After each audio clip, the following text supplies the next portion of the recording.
we'll quickly review what we discussed last class. What did we discuss? Right, we were talking about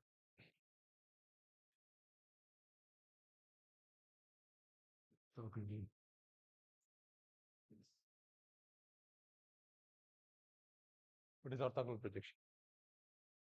Okay, this is, you say you're projecting a vector B onto the span of,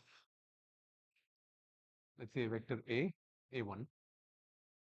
How do you do this? Right, the geometry is you have A, this is the span of A1, and this is B, this is A1. So you drop, well, I've drawn it here.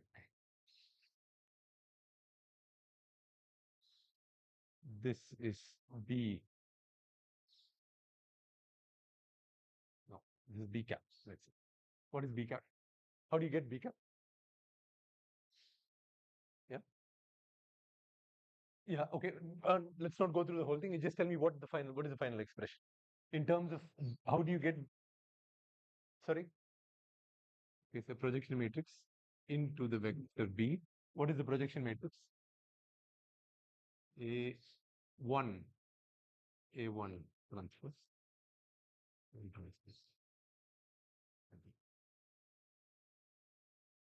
Okay, all right. What if you want to project B not onto this one-dimensional subspace, but let's say p-dimensional subspace, whose, and this is a orthonormal basis for the p-dimensional subspace onto which we want to project. Then what would be P, the projection matrix? Okay, A1 is it? A transpose, but you have to say what is A now. What is A? It's simply the matrix whose columns are the basis vectors from this orthonormal basis. And if you work this out, what you will find, this is nothing but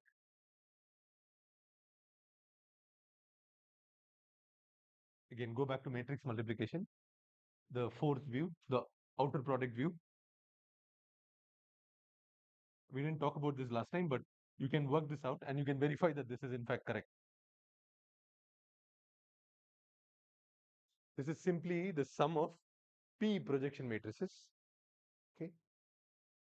And each of these is a projection onto a one-dimensional subspace.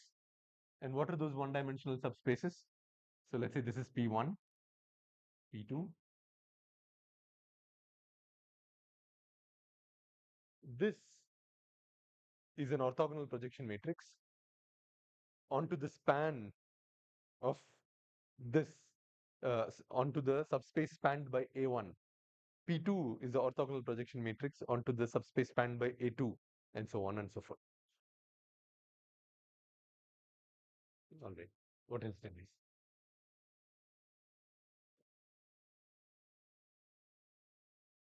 What else? Okay. What are complementary subspaces?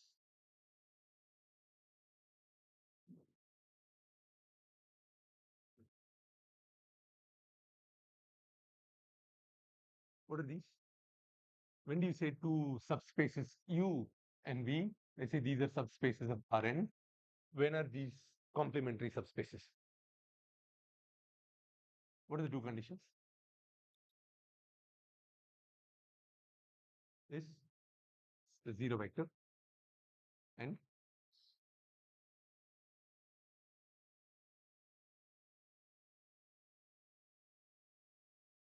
what is this idea of adding two subspaces? What do you get when you add two subspaces? Okay. Yeah, you add all elements from U with every other element from, okay. All right. So this two are satisfied, then you say these are complementary subspaces, and then what else did we talk about?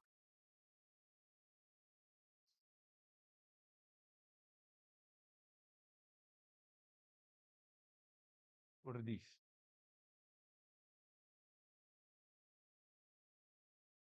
right?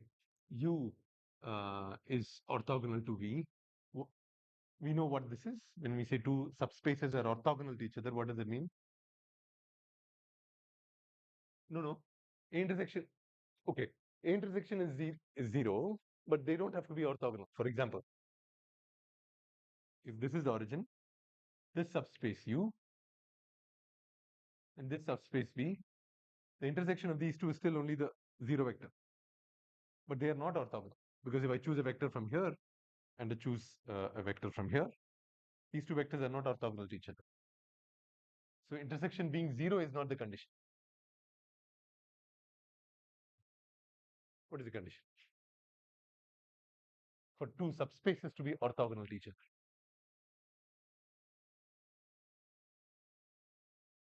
Inner product of what? Okay, inner product of elements, any element from U. Let's say U belongs to capital U and V belongs to capital V. Then U transpose V is zero for all U and V that you can choose from U. Then you say U is orthogonal to this. If U is orthogonal to V, then this is automatically satisfied. And if U and V add to Rn, then you say U and V are orthogonal complements, and you can write it like this. Or V open. Okay, all right. Then, yep, yep. Components of a vector.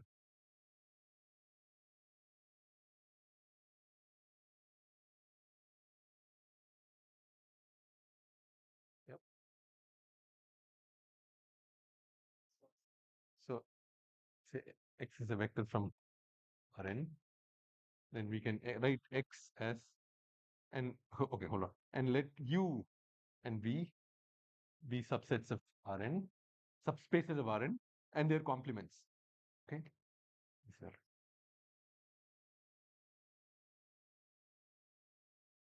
Then what?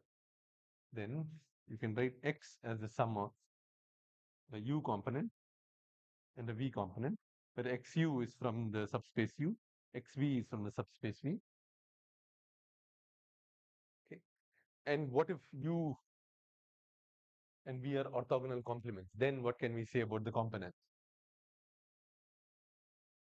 Yeah.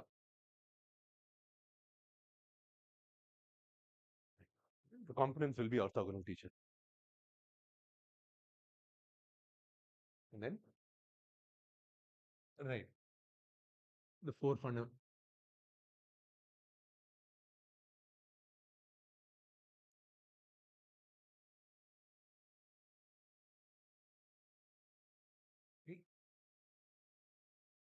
Right now, let's say A is a R P cross Q matrix. The column space and what does this belong to? Column space. RQ or RP? Yep.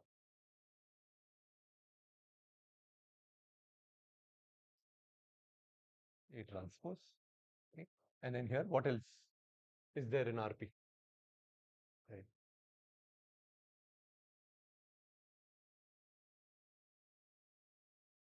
Right. And what do we know about them? Right. They're orthogonal complements of each other. The two of them together span RP, and any vector from here is orthogonal to any vector from here. Similarly, K. And then we saw an example, right? That's where we stopped. Okay.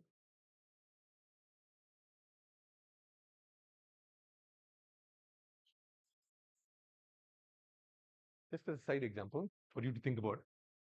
Let's say we're talking about R2. Okay. I take an orthonormal basis for R2. Okay. Let's say D, some vector, V1, V2. Let's say this is an orthonormal basis. V1 is equal to V1 and V1 transpose. means you can form an orthonormal projection matrix onto R2, right? How will you form it?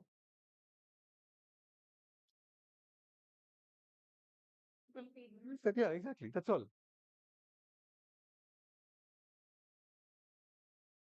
What will this be equal to? Okay. Here, you're not projecting onto some, well, you're projecting onto a subspace, except this subspace is entire R2. Okay. Um, in this, you see here, these are all elements from Rn, and we assume P is less than n. Okay. But I'm dealing with R2. I choose an orthonormal basis for R2, and then I I come up with a projection matrix. You can think about what the projection matrix will be and why. Well, it will come out to be I always. Okay, you can think about why that is. Okay? But I will leave it here. This is for you to think about. So now, see, we've talked about orthogonal projection and then how to find the orthogonal projection. But if you want to do the orthogonal projection of a vector onto a subspace, what do you need from whatever we've discussed so far? You need an orthonormal basis.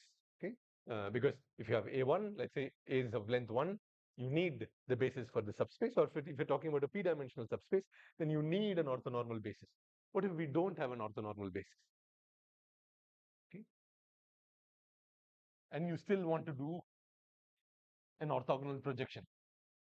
Okay, let's say we have we're talking about again Rn. We have a basis. Let's say we'll call it. Let's call it A. Uh, let's say we have uh, yeah, this is A1, A2, A2, A, C. Okay. This is not, so this is a linearly independent set. Okay. This is the basis for some p-dimensional subspace in Rn. Okay. But it's not orthonormal. Okay. But let's say we want, let's say the subspace spanned by this is some subspace S, whose dimension is P. Okay. But this is not an orthonormal basis, but we still want to find out the orthogonal projection matrix onto the subspace S. The question is, how do you do it? Well, maybe there is another formula which does not require an orthonormal basis, and there is, okay, which we will come to that later. But another option is, well, if you have any basis, is it possible for us to derive an orthonormal basis using this? Okay, and that's what we'll look at now. Okay, the process of converting any basis into an well, into an orthonormal basis. Okay, and the procedure, the most popular procedure, is called the Gram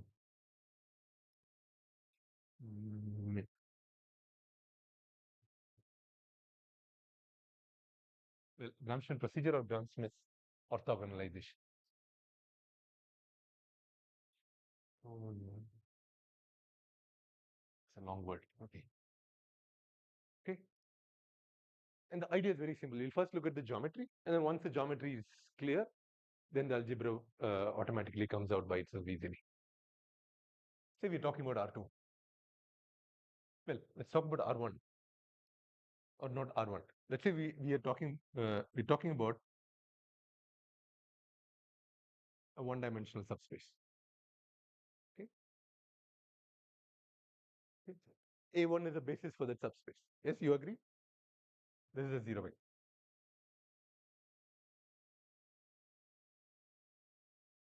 When would this set be an orthonormal basis for this subspace S?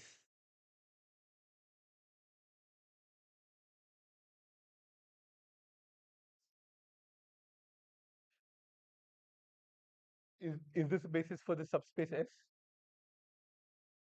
It is, right, because all the elements in this are scaled versions of A1. So I can use this to generate all elements in the subspace S.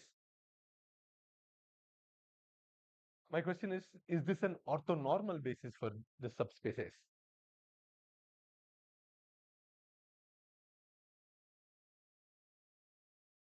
How do you verify if it's an orthonormal basis? It, inner product of what? Yeah, the length of this vector is 1, or well, I should be more clear. The second norm is, the Euclidean norm is 1.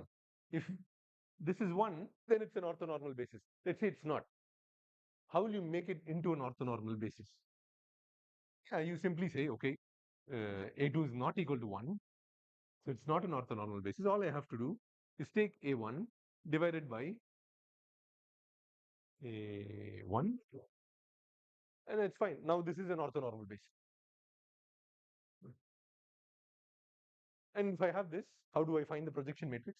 If I have this, well, this whole thing into, so you have A1, A1, 1, and then A1, A1, sorry, this is 2 transpose, and this will work out to simply A1 transpose by A1 transpose A1.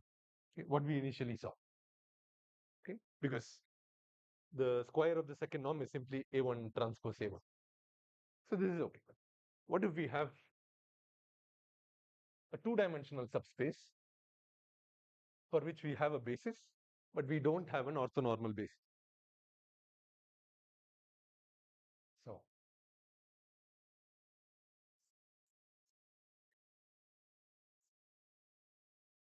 this is A1, this is A2. Okay. The subspace we are talking about is this plane, and this is 0.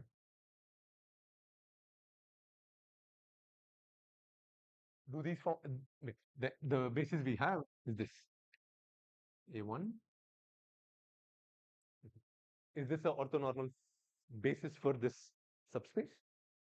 It's not. Well, we don't know the lengths. We definitely know this is not orthogonal. So it's not an orthonormal basis. Now the question is, okay, how do we find out an orthonormal basis? Okay. And this is the procedure. Okay. And this is the idea. So when you had a one-dimensional subspace, all you did was normalize that vector. Okay. So what you do is you take the first one and simply normalize it. Okay. And we'll call the new vector Q1. Q1 is simply,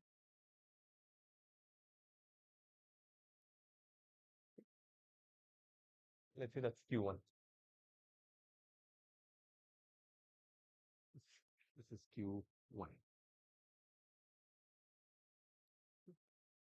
Now, when we talked about orthogonal projection, right? When we do orthogonal projection, we're simply dropping a line from the tip of the vector that we're trying to project onto the subspace spanned by the onto the subspace on which we want to project, right? And this line that we drop is perpendicular to the subspace onto which we're dropping it, right? It means if we can find this vector, right, and replace A2 by this vector, now then we have an orthonormal basis for this plane, right? See, these A1 and A2 together span this board. I first take A1, I normalize it and I call it Q1. Q1 spans this line.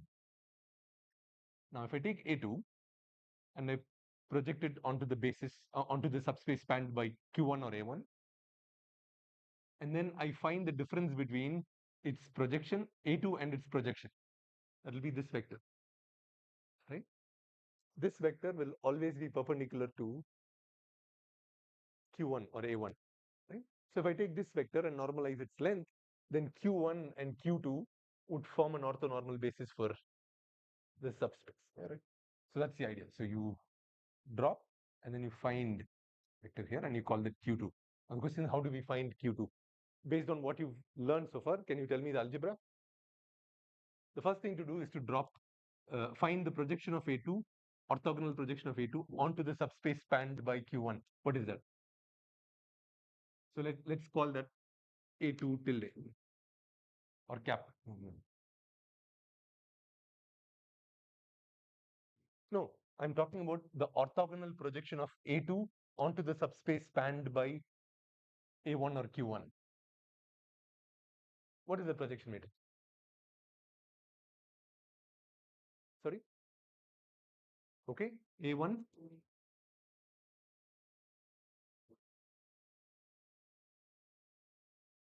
Okay, A1 transpose divided by, sorry, A1 and multiplied by, okay. See, okay, we could have used A1, but we didn't have to because we have an orthonormal basis for the previous subspace. So we simply have to do Q1, Q1 transpose into A2. Okay, this is the first step. Right, we've got this vector now. But what we need is this vector. How do we get that vector? Let me call it Q2. Yeah, this vector. I want this vector. How do I get that? Yep. So Q2 cap is what? A2 minus. So this is A2 cap. It's A2 minus the cap. Well, Q2 is definitely orthogonal to Q1. Okay, but we don't know its its length might not be 1. Okay, so what all we have to do is now we can get Q2 by simply taking Q2 cap and dividing it by the length of Q2. If you do that, you normalize the length to 1, that's Q2. Now, the span of A1, A2 will be equal to what? The span of what? Q1 and Q2. Okay, now Q1, Q2 has this nice property that it's an orthonormal basis, whereas the one you started with was not an orthonormal basis. Now, if you want to find an orthogonal projection matrix onto this subspace, right, all you have to do is, form a matrix Q with the columns as this, and then you do this, and then you have the orthogonal projection. It's for 2 dimensions. What do we do for 3?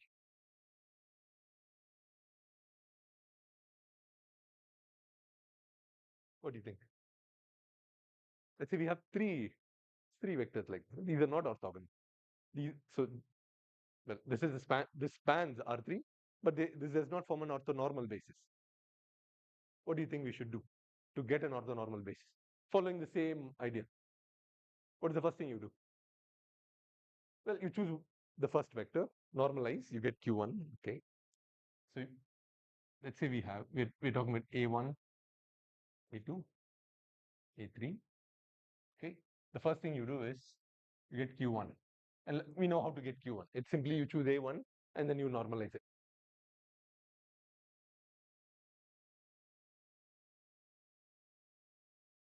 Okay. What is the next step? You choose the next vector and you do the same thing here, right? If you do this, you get Q2.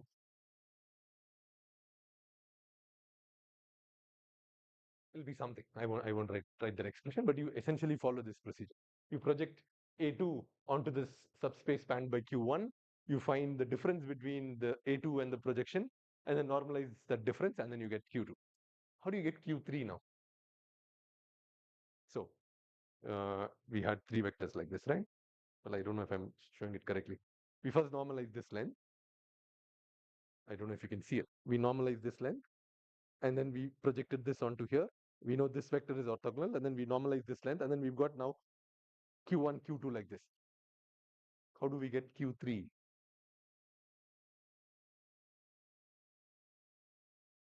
Yeah. Yeah. So now you have a 2-dimensional subspace. We know if you do an orthogonal projection of the third vector onto this 2-dimensional subspace, the difference between this vector and the projection, orthogonal projection, would be perpendicular to Q1 and Q2. Right? And that's essential. And how do we do that? How do we now project A3 onto the span of Q1 and Q2?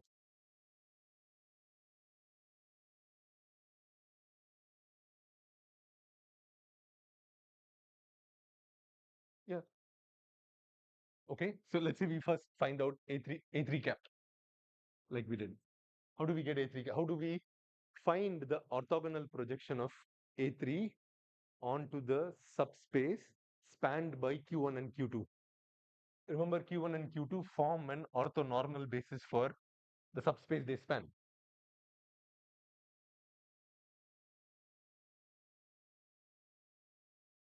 Q1 into Q2 transpose, is it?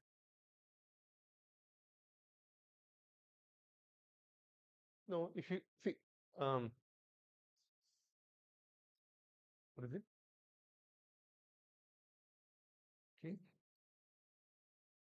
Okay. Okay. If you have an orthonormal basis for a p-dimensional subspace, how do you find the orthogonal projection matrix? Yeah, exactly. So what will the corresponding projection? But this only projects to the okay. Here. Q1 and Q2 form an orthogonal projection matrix onto a two-dimensional subspace. Then all I have to do is find a matrix Q2, or I'll call it, well, I'll call it Q2 for now. And what would be Q2? It simply be this, right? Right? If I do this and then I multiply A3, I get the orthogonal projection. And then now I find Q3 cap. How do I find Q3 cap? Well, no, not Q3 cap is the error. So this will simply be A3 minus cap. And then now I simply get Q3 as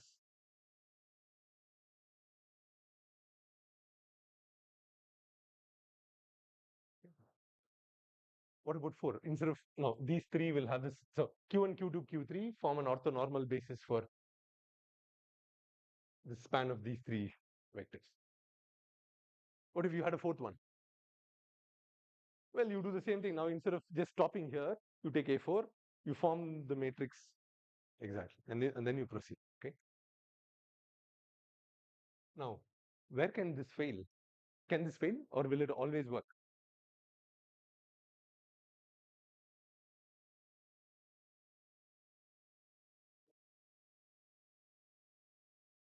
Well, it won't fail if the set that you've started with is a linearly independent set. Okay. Um, if it's a linearly independent set, then you know none of these vectors, there cannot be a zero vector. That means you can never divide by, I mean, if there is no zero vector, the division by zero for the very first operation that you know does not exist, right? Okay. If it's linearly independent, right, that means no vector completely belongs to the span of any of the other vectors. Okay. And all you're doing here, so you started with this, you simply did a normalization. And then here, when you came to the second vector, since A2 is not in the span of A1, if you have two vectors, A1 and A2, since this is a linearly independent set, A1 is not in the span of A2, A2 is not in the span of A1. That means they're not collinear. That means you can always drop, that means there will always be an error when you project A2 onto A1. If A2 was in the span of A1, okay, then you'd run into trouble. Because say this was A1, let's say this was A2.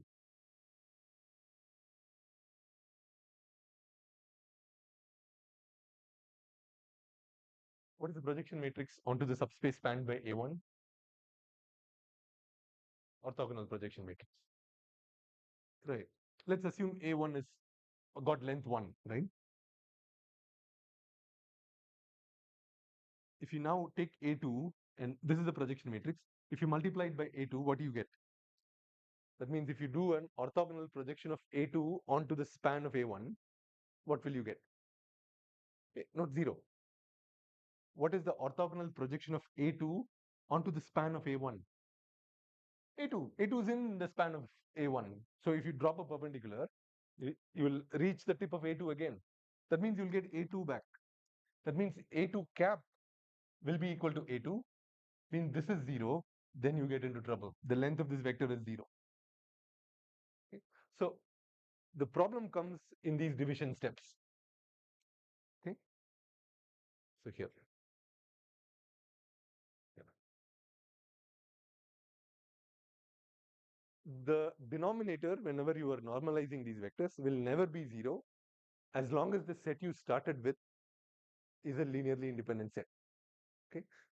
Here, if you have only one vector, this set will be linearly independent as long as this is not 0. So if it's not 0, then you will not divide by 0, so you're okay here. If A2 is not in the span of A1, you're okay here. If A3 is not in the span of A1 and A2, you're okay there as well.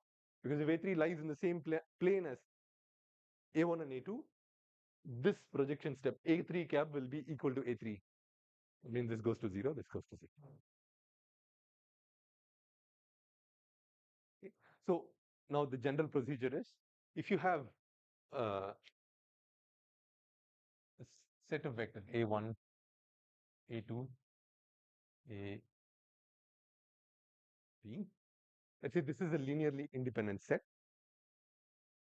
The procedure for the Gram-Schmidt procedure for finding out an orthonormal basis is you take the first, it doesn't matter which one you choose. You choose one, you normalize, and then you choose the second one, you project onto the orthonormal vectors that you've already found, the subspace spanned by the orthonormal vectors you've already found, find the error, normalize that error. Now that's your new orthonormal basis. And then you keep repeating this until you're done with all of this. Okay? And then what you'll then get is a set of vectors. The span of this will be the same as this, except now this will be an orthonormal basis. Okay. And it turns out that yeah, I will leave this. I'll leave this. It turns out Gram-Schmidt orthogonalization gives rise to a very important um, matrix factorization for a matrix. It is called the QR decomposition, where if you have a tall matrix A, for now we'll only talk about tall matrix. Okay. If you have a tall matrix A, that's full rank. Okay. Then you can factorize this matrix A into two matrices. Okay. Q is a orthogonal matrix. Okay. And R is upper triangle. Whenever you have a tall matrix that's full rank, you can always write it like this. Okay. It turns out that this is very useful in applications in numerical linear algebra. And in fact, when you do A inverse, most of the times A inverse is not computed directly using the procedure that we normally do, but you do a QR decomposition and then you use this for computing inverse. Okay. We'll use this example.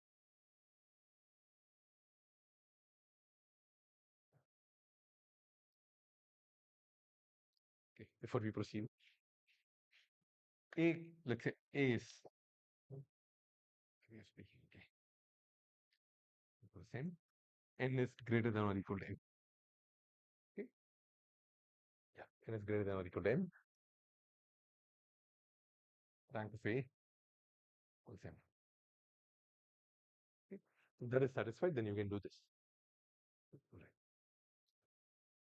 Let's look at the first case. Okay. Say you have let's do this. Let's say your matrix A is, and we will also assume that all the AIs are from Rn. Okay, that means A1 is from Rn, and the dimension of this matrix is n cross 1. If you do the Gram-Schmidt procedure, we can obtain an orthonormal basis for this one-dimensional subspace spanned by A1, and that will simply be A1 divided by its length, right? So here Q1 will simply be A1 divided by, right? That means I can write this as A1 is simply A1, length of A1 multiplied by Q1. Okay? Well, that is essentially my A equals QR. Now, this matrix A equals, I want to scale a column multiplied by,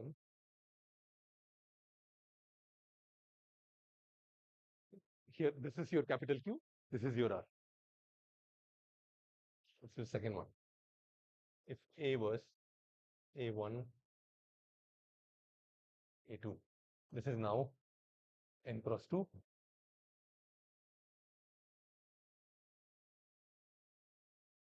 Okay. Let's do the grams. Again, this is full rank. That means A1 and A2 form a linearly independent set. That means we can use this to obtain an orthonormal basis. Okay. We can use A1 to get Q1, right?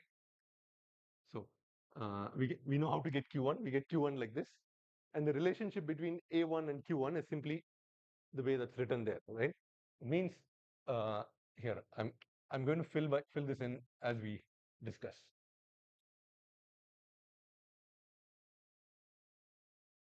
From A1 we can derive Q1, right? So I put Q1 here. I'll leave this empty for now because we've not derived Q1. Now we want to obtain, so this is a Q matrix. Okay, fine. Let me also write Q2.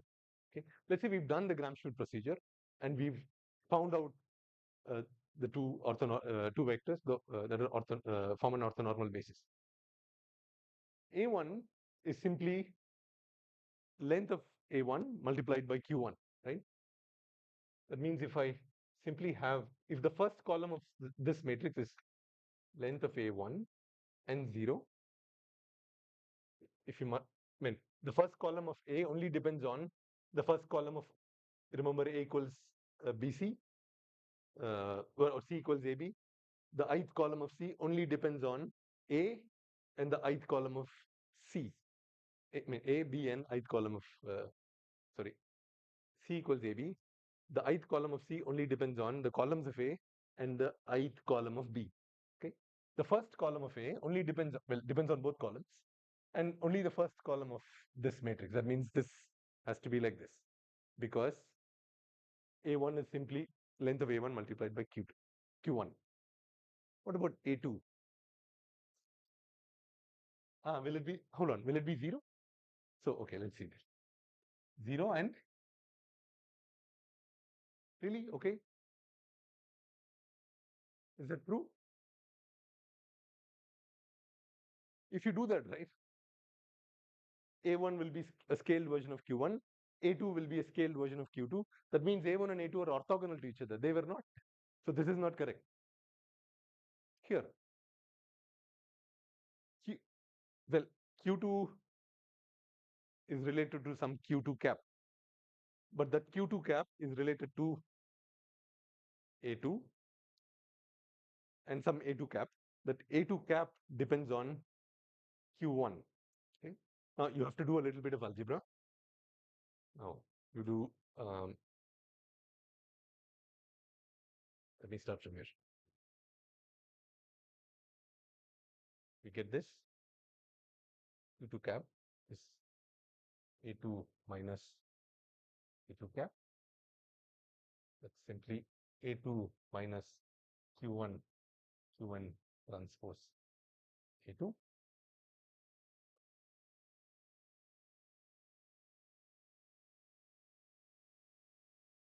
Is,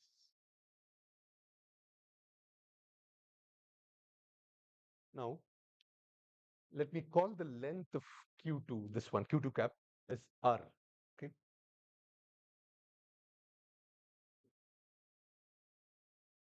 Say R2, some scalar. Okay. My Q2 is Q2 cap divided by R2, according to that. That means this is equal to A2 minus Q1, Q1 transpose A2 divided by R2. If I move R2 here, right, then R2 A2 equals A2 minus Q1, Q1 transpose A2. Okay. That means my A2 is simply Q1 into Q1 transpose A2 plus R2 Q2. Okay. My A2 depends on both Q1 and Q2. And how much of Q1?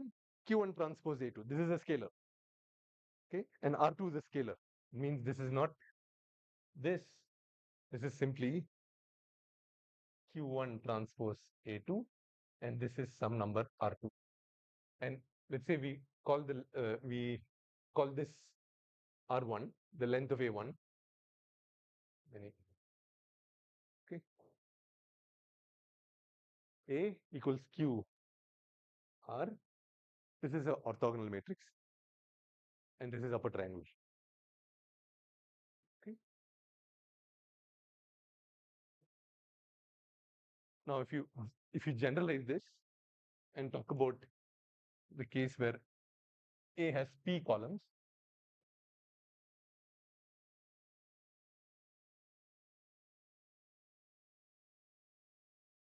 A has P columns A1, A2, and assume that, well, I've said M, so let's say M columns. This is M cross M. Okay. The rank of A is M because this is full rank. It's tall. I can write this as Q1, Q2, Qm. That's your Q matrix, and then you will get the R1, R2, Rm. This will all be 0, and there'll be some terms here. Yeah. Which one? This one?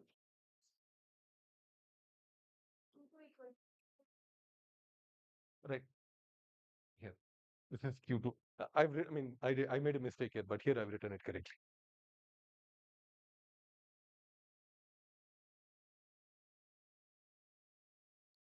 Okay. All right. Now, here is the question. Why does R have an upper triangular shape?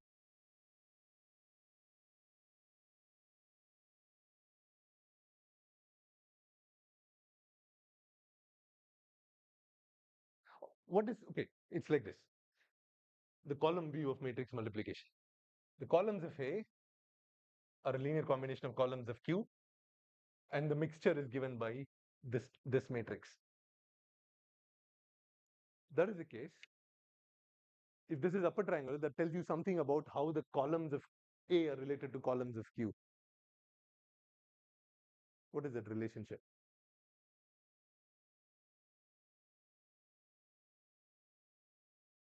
A orthogonal to what? Q1 is orthogonal to?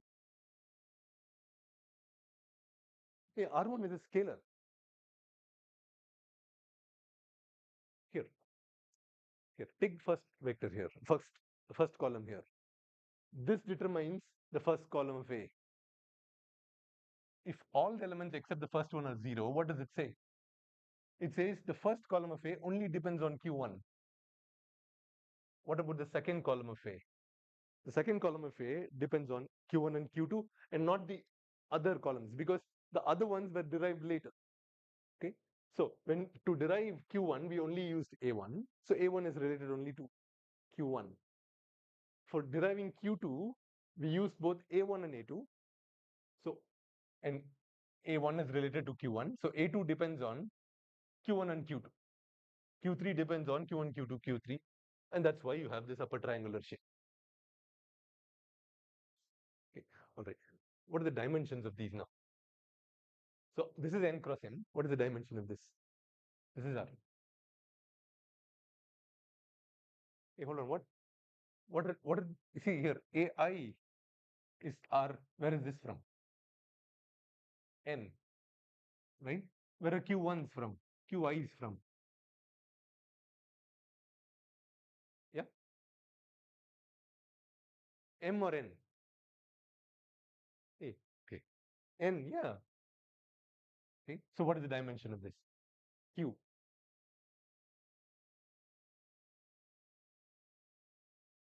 N cross 1, is it? See, okay. You're saying there are n rows and one column, is it? No, there are m columns, no? Hey, the QIs are vectors, isn't it? No? No?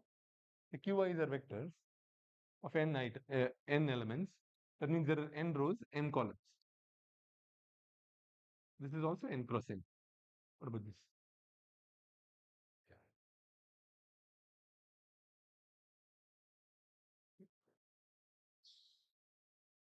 Okay. Now, let's say I don't start with a linearly independent set. Okay. I start with a set that's not linearly independent. That is equivalent to saying I start with a fat matrix A. A1, A2, AL. Well, and L is greater than N. Okay. Well, I've been using M, so let me stick to that. M. And M is greater than N. That means this is a fat matrix. Do the columns form a linearly independent set?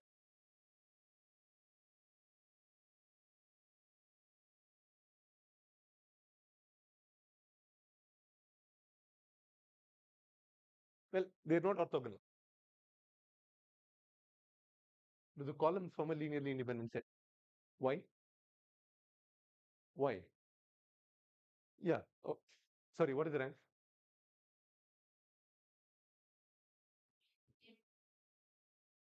It should be N. Fine. Okay. Let me concede it's full rank equals N. Yeah. So rank is rank is less than the number of columns. That means if the rank is N, I can only choose N columns from here that form a linearly independent set. So this does not form a linearly independent set. Fine. Let's say I still do the Gram-Schmidt procedure. Okay. But whenever I have to divide by 0, that simply means that the vector that I've chosen now is already contained in the subspace spanned by my previous Qs that I've identified. Yes. So I cannot derive a new basis vector because there is no error. The error is 0. But let's assume I just keep um, the the elements. Okay, let's do an example.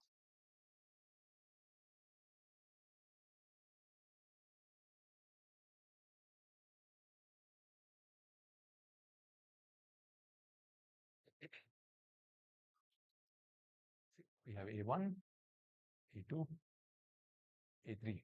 Okay, this is let's see, this is 2 cross 3. Okay, let's say the rank is 2. Okay, I get Q1 from here. I get Q2 from this. Now, what will happen if I take A3 and how do, okay, let's say I continue the regular Gram-Schmidt procedure. What is the next step I do? I take A3. What do I do with A3? Well, I take this, I project it onto the subspace spanned by Q1 and Q2. But this is not a linearly independent set. A3 is in this, A1. So what I will get is A3 simply be equal to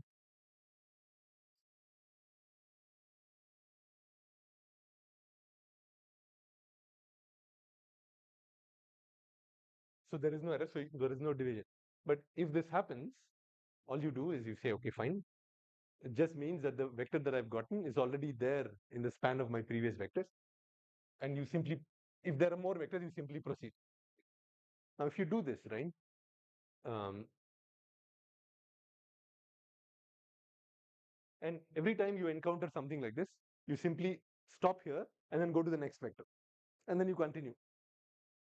That means if you do this, you will definitely find n q's, right? Because there are n vectors here that form a linearly independent set.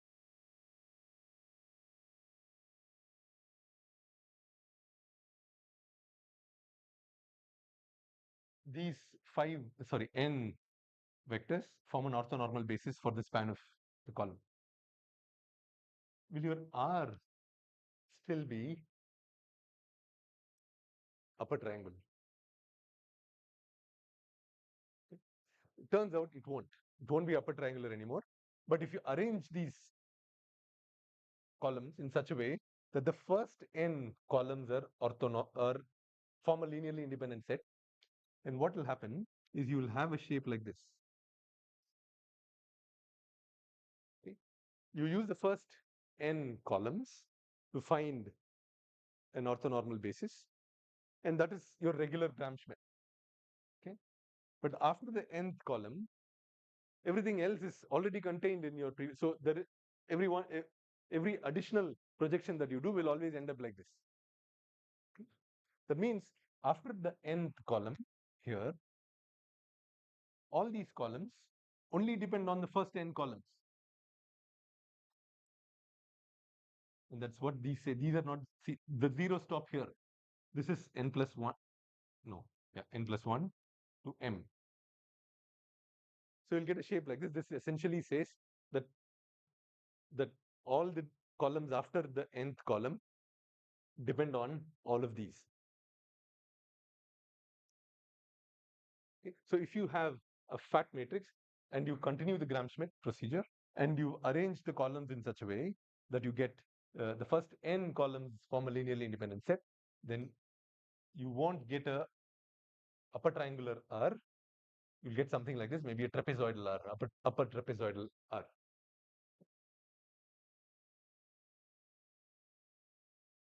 Okay. And earlier I said Gram-Schmidt is a very useful uh, decomposition for computing inverses. Before that, did we cover orthogonal matrices before? I don't think so. Okay. I should have covered this earlier. I just remembered.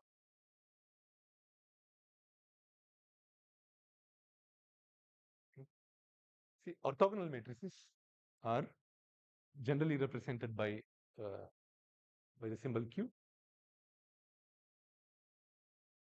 They are square matrices, okay, which have the property that Q transpose equals Q inverse. So the inverse is simply the transpose. And the consequence of this is that the columns of an orthogonal matrix form an orthonormal basis for Rn. Okay? And the rows of an orthogonal matrix form an orthonormal basis for, again, Rn. And in fact, that's what you get here. This is an orthogonal matrix. Yes. Sorry? Yes, exactly. That means Q transpose is I, or Q transpose Q is I.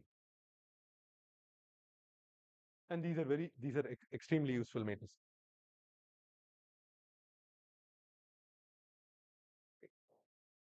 I mean, I have another question, so you can think about this.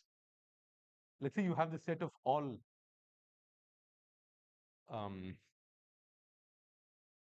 orthogonal n cross n matrices.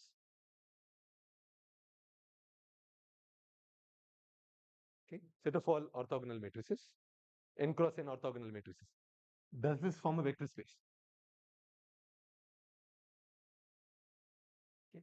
You don't have to answer. You can think about this and then tell me next class. Okay.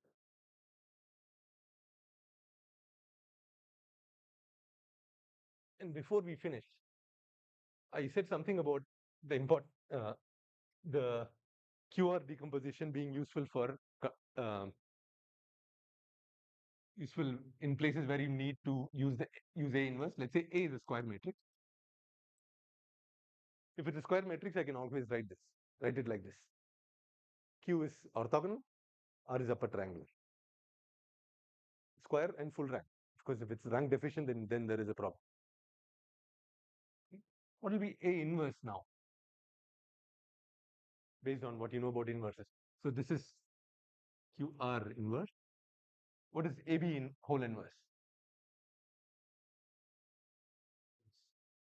Q inverse, but Q is an orthogonal matrix. It's simply Q transpose. Okay. Now imagine if you had AX equals B, and you had to solve this. Let's say we had the QR decomposition. It's QR X equals B. Okay. Now I can multiply both sides. I can pre-multiply by Q transpose. If I multiply by Q transpose here, and Q transpose here, this is I. So I get Rx equals Q transpose B. Okay. It turns out once you get into this form, it's very easy to solve this set of equations. See, all we've done here is take a set of n linear equations and convert it into another set of n linear equations. But it turns out this is easier to solve because here, imagine this.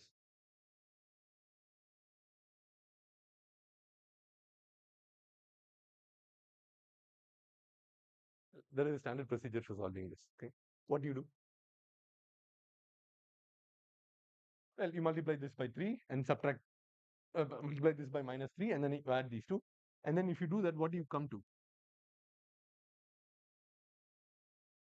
3 times this, 3 times this, that's x2, 3 times this. Okay.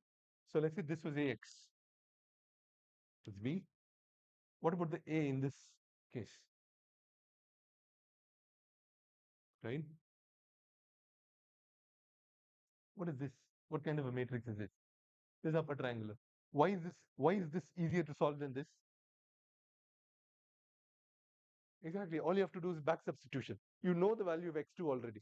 All you have to do is go back up, substitute for x2, you get x. Now imagine this is 2. If you had n, right? N equations like this, but it had this form. You know the last value. You use the last value to go to the previous equation. You get the previous one, and then you. So if you have an upper triangular matrix multiplied by x equals b, that is easy to solve because all you have to do is back substitution. So if you have, let's say A is a huge matrix, let's say 10,000 cross 10,000, and you have the QR decomposition for A, then all you have to do is take the Q, multiply B by Q transpose. Q transpose is easier than computing Q, the entire A inverse of a matrix. You multiply B by Q transpose, and then all you have to do is then solve this upper triangular matrix multiplied by X. So this will be some, let's say, C vector. All you have to do is solve Rx equals C, and then you get the solution. Here, all you have to do is do back substitution. Okay? That's where this is useful. All right. That's all I wanted to say about orthogonalization or orthogonality. So we'll stop here. If there are any questions, we'll discuss it before we start the next module. Are there any questions so far?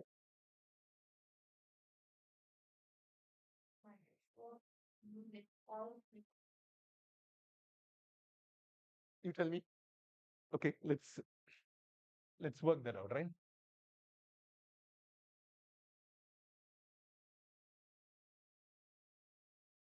If you say you have a matrix Q and Q transpose Q is I, what does that tell me? Based on what you know about matrix multiplication.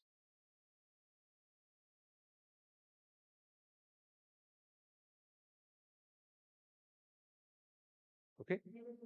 Right. Okay. So let's say you have Q, Q1, Q2, Qn. Okay. What is Q transpose? Okay. like this. Is that okay? Sure, exactly. Yes. I wrote it on purpose. It's like,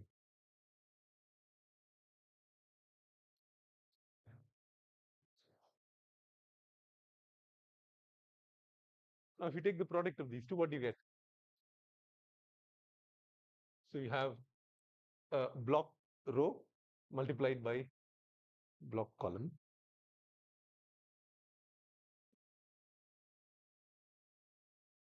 Maybe this is not that revealing, but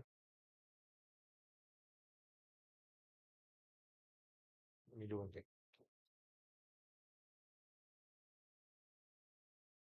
Let me do the other view. Okay. What is this now?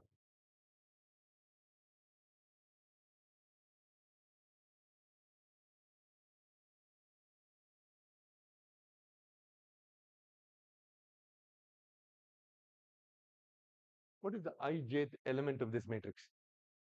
How will you compute the ijth element of this matrix? No. If you want the ijth element, what view do you have to use? There are four views, right? No, I want the ijth element, the scalar. Outer product will give me a n cross n matrix, but I want a scalar. Yeah, what is the inner? According to the inner product view, how do I get the ijth element of this?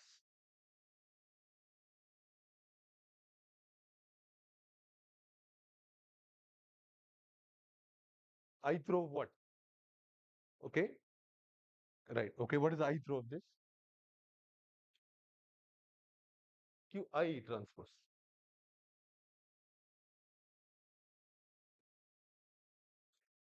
What is this equal to? The fact that we know that Q1 to Qn, these form an orthonormal basis for Rn, or this forms an orthonormal set. If given that fact, what is this equal to? Yes, this is not equal to 1. This is equal to 1 under some condition. What is the condition?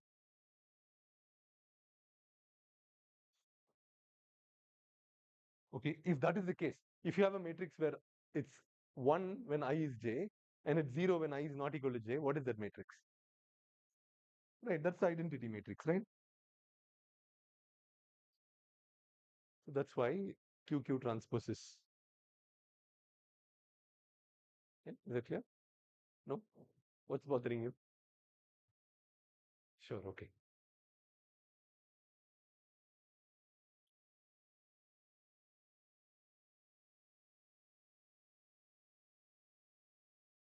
Okay, nothing else? Yeah. This one? Okay. Let's do a 3 by 3 case, right?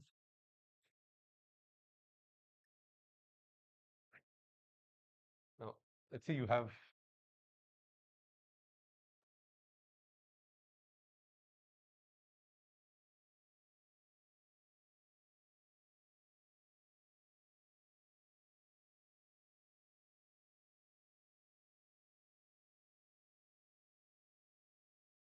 a system like this, of equation like this, versus a system of equation like this. Let's see, the first equation is the same. The second equation is, well, I'll write it down. Minus x2 plus x3 equals minus 1, x3 equals 5. Which of these would you be able to solve quickly, or why? Yeah, so you know x3, that means x2 is easy to find. All you have to do is substitute 5 here, move it to here, you know x2. Now you know x2 and x3, you back substitute. Whereas if to solve this, you have to first get it to this form. That means there are additional steps required to solve this. But it turns out if you have the QR decomposition, if you take, let's say, so this gives you a matrix A, right? And this is your B. Let's say you have the QR decomposition for this. Okay. If you simply multiply Q transpose by B, this system of equation gets converted into an upper triangular system like this. Once you have an upper triangular system, then it's easy to solve. And multiplying, I mean, if you have a matrix Q, getting Q transpose is easy. In fact, you don't even have to change anything in memory. Instead of traversing the rows of the matrix, you traverse the columns. Okay, and multiplying a matrix by a vector is a relatively cheap operation. So multiplying Q transpose by B is a cheaper operation than getting this. I mean, so the way you get this to this form is called Gaussian elimination. This, so going from here to an upper triangular form is a little bit more expensive than doing this. So if you have QR, then you can get to the upper triangular form much easier than if you had to do Gaussian elimination. Okay. Is that okay? All right.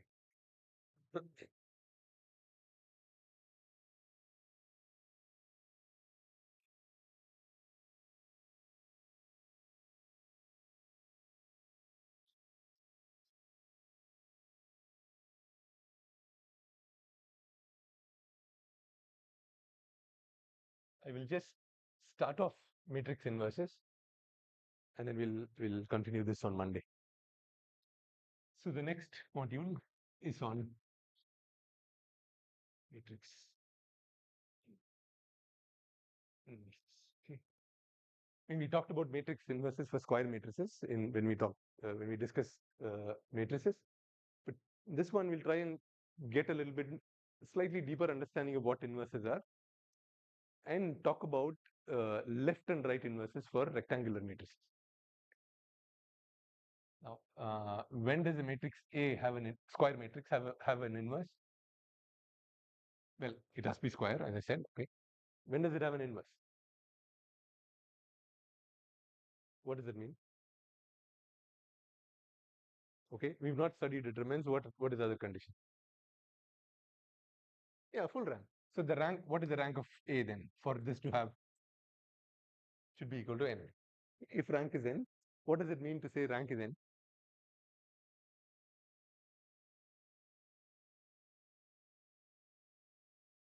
Independent columns. That means the columns of A form a basis for Rn. The rows of A form a basis for Rn. Okay, and the inverse is represented like this. And A inverse A is I, and what is this? This is n cross n. This is n. Okay? And A inverse is I. So it doesn't matter whether you post multiply or pre multiply the inverse, you will always get the identity matrix. Okay, this we've covered. Okay, now we'll take a detour and talk about vectors and their representation. Okay, now imagine let's say this is the space we are interested in. Okay, flat plane. Let's say R2. Okay, I choose an origin. I say this is the origin. Okay, then I call this vector say A. Okay. And then I ask you, well, I've said it's an R2. That means this can be represented by two numbers. And then I ask you, what are the two numbers corresponding to this vector? What would you say? I mean, there are two numbers, right? This is from A is from R2. That means I should be able to write A as some number A1 and A2. So I've drawn you A, and I ask you, what are the two numbers A1 and A2?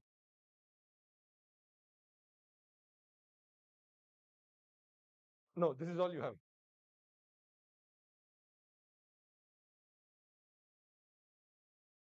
All you have is we've agreed to choose this as the origin, and then I have this arrow, or the arrow essentially represents this point with respect to the origin. Then and I ask you, okay, how do you represent that? Well, you could say this arrow represents that. But then I ask you, can we numerically represent it? Can we assign some numbers to it so that we can uniquely identify that point or that vector? How would you assign those numbers now?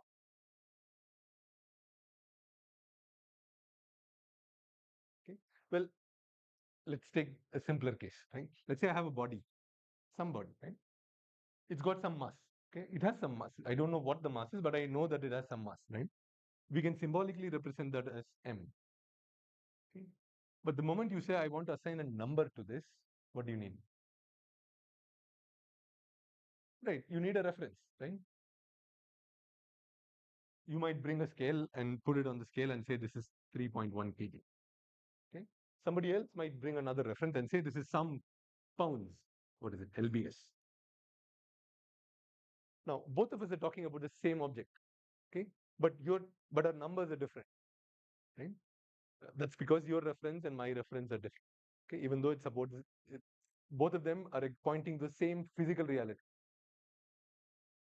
The same thing applies here. This is for a scalar quantity. We're talking about a quantity that has magnitude and direction, like this arrow. The same thing applies, except now we have to say what our reference is. Okay. So the moment you want to assign numbers to a vector, you always have to have a reference. Okay. So far, I've been freely writing stuff like this. Okay, saying, oh, this is a vector. Okay. Without bothering about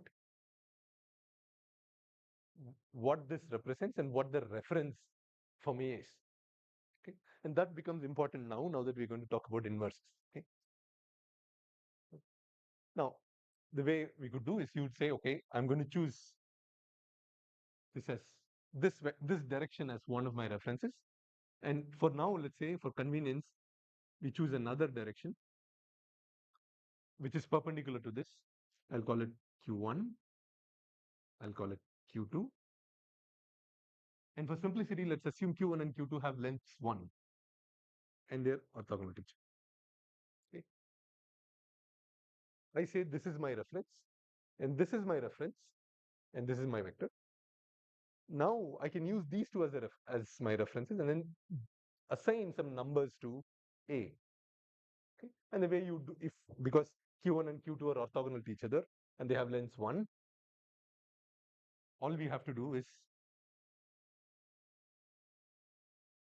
project this here, and then this distance tells me how much I need to scale Q1, and if I drop this here, and this distance tell me how much I need to scale Q2, then I can write my A as, let's say that distance is alpha 1.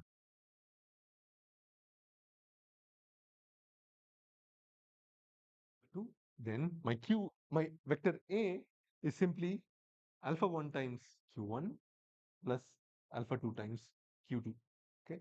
If all of us agreed to only use Q1 and Q2 as reference for this space, then every time we speak about a vector, what do I have? I only have to give you two numbers, right? I only have to tell you what is alpha 1 and alpha 2, and you know exactly what vector I'm talking about or what point I'm referring to. Because all of us have agreed we will only use Q1 and Q2. Yeah. It's equivalent to saying all of us will only work with kgs. So it's enough if I tell you the mass is 3.1. I don't have to specifically tell you I'm using kgs. But if all of us are using different scales, then we have to say we have to say the units as well. The same thing applies here. If all of us agree to work with Q1 and Q2 as our reference or as our basis for this space, then I only have to give you these two numbers and then you're okay. But the problem is all of us don't agree.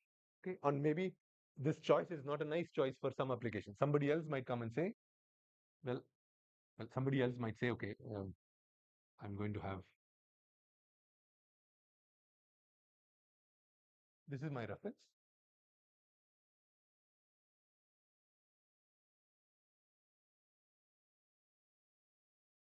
Okay. For this person, the same vector A would be represented by another set of numbers. For this person, maybe the numbers are, so A in, I'm going to call it Q1. Okay. Q1, Q2 basis is alpha 1, alpha 2. Whereas for another person who's using P1 and P2 as their basis,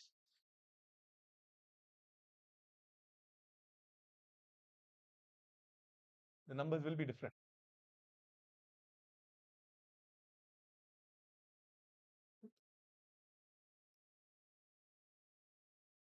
Now, if that is the case, if all of us use slightly different references, or we are interested in looking at the same thing from using different references, we need to be able to, so if you're given A, you need to know, how do I find the representation of this A in a given reference? Or if I know A in the Q1, Q2 reference, how do I find the corresponding representation in the P1, P2 reference, or the other way around? If I know beta 1, beta 2, how do I get to alpha 1 and alpha 2? Okay, and this is where inverses come into the picture. Okay, so we'll stop here and then we'll carry on from Monday.